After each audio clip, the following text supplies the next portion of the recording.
everyone, on today's video I'm going to be telling you guys on how to load a Lancet device.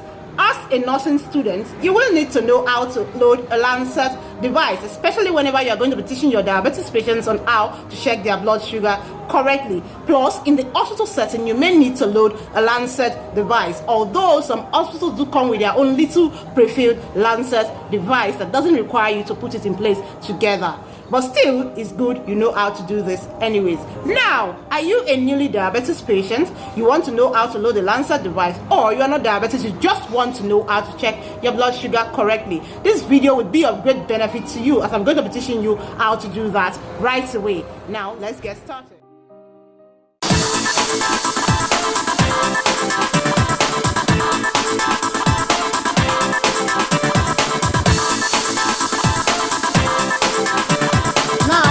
Device we use in checking or extracting our blood to check our blood sugar. This device is known as the Lancet or the Lancet device, and this is the Lancet itself. This is what is being loaded into the Lancet device for you to be able to use it to prick yourself to extract your blood. Now, for other blood glucose machine, this may be a little bit different from what I have here.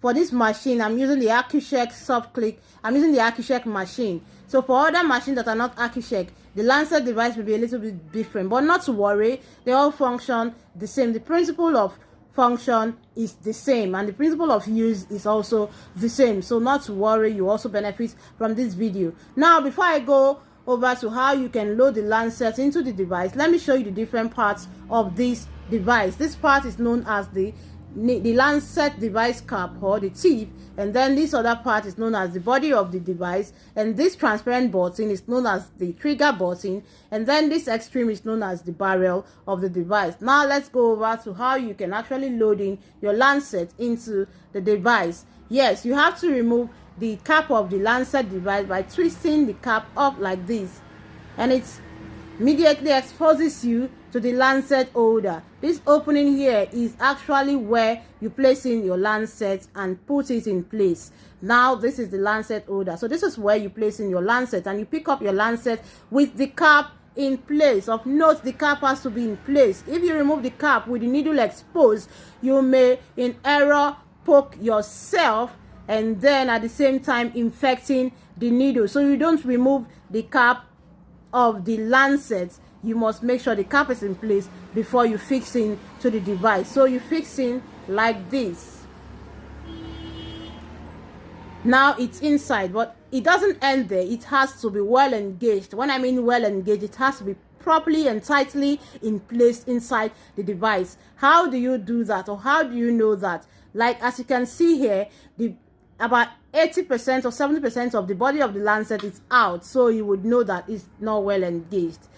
And now you can also see that it's shaking up and even wanting to fall off if you're not very careful. So you know that it's still not well placed or tightly placed inside. So you make sure it's tightly placed by applying pressure on the cap of the device, and then like this it goes straight and it's tightly fixed in the device itself. Now you can see about 90% of the whole of the body of the Lancet is now in the device. Then you know that it's properly or well engaged in the device, and it will not fall off even if you try to make it fall off. Now, after putting that in place, you remove the cap of the needle by twisting on the cap like this, and then you place it aside, and then you try to cover your device cap onto the Lancet. If you do not remove the cap of the needle, your cap of the device will not cover properly. So the cap of the needle has to be removed to make the cap cover back into the device properly, and then you make sure you fix in the cap properly into the device itself like this. Twisting it, it goes and it covers up back. Now you can see the numbering on the cap of the device. It starts from number 1, number 2, number 3, number 4, and ends in number 5. This numbering is known as the penetration depth setting.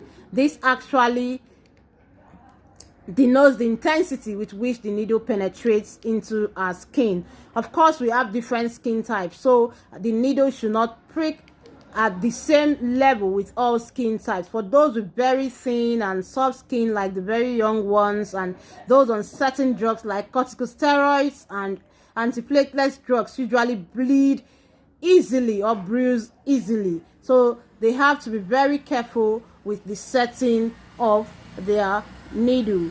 So those usually they use number 1 or number 2, because if you go to use the very high number like 4 or 5, it will prick your skin so bad that it can make you actually bruise the more and bleed uncontrollably. So to avoid that, you go for the lowest value. So because the higher you go, the harder or the deeper it penetrates your skin. So then for those with moderate skin type, can go for number 3 or number 4. Then for those with very hard skin types, like those people that makes use of their hands most often, like our skilled laborers and artisans, they go for number 5, because it has to penetrate deeper to be able to get the blood. So for this purpose, I'm going to be using number 4. So how to do that? You just twist the cap like this to the number you want it to be placed. So I'm going to be using number 4 for this purpose. So you can see the number 4 appearing on the cap of the device. So it means that your device is ready and set for use. So you can actually use the device like this, very easy, and that is how you load your Lancet into the device for use. Now this is the end of this video. I'm going to be doing a video on how you can prick your skin properly to extract the blood. Now, in my previous video, I talked about how you'll be able to make use of your blood glucose machine accurately and properly. So guys, for those of you who have not watched that video, please, I'll put a link in my description box, and so that you can go over to that link to watch the full video. So if you have not subscribed, please do me well to subscribe to my channel, like my video, comment on my video, and please share my video. If you want any other video idea you want me to put to place for you guys, please do not hesitate to indicate in the comment section. I'll gladly oblige to you guys. And then if you have subscribed, please, thank you for subscribing. And if you have not clicked on the notification bell, do well to click on the notification. Click on all, so that all videos are uploaded. At each time I upload it, you'll be the first person to get a notification from YouTube that I've uploaded a video. So don't hesitate to click on the notification bell after subscribing to my channel. I'll see you guys in my next video. Thank you guys.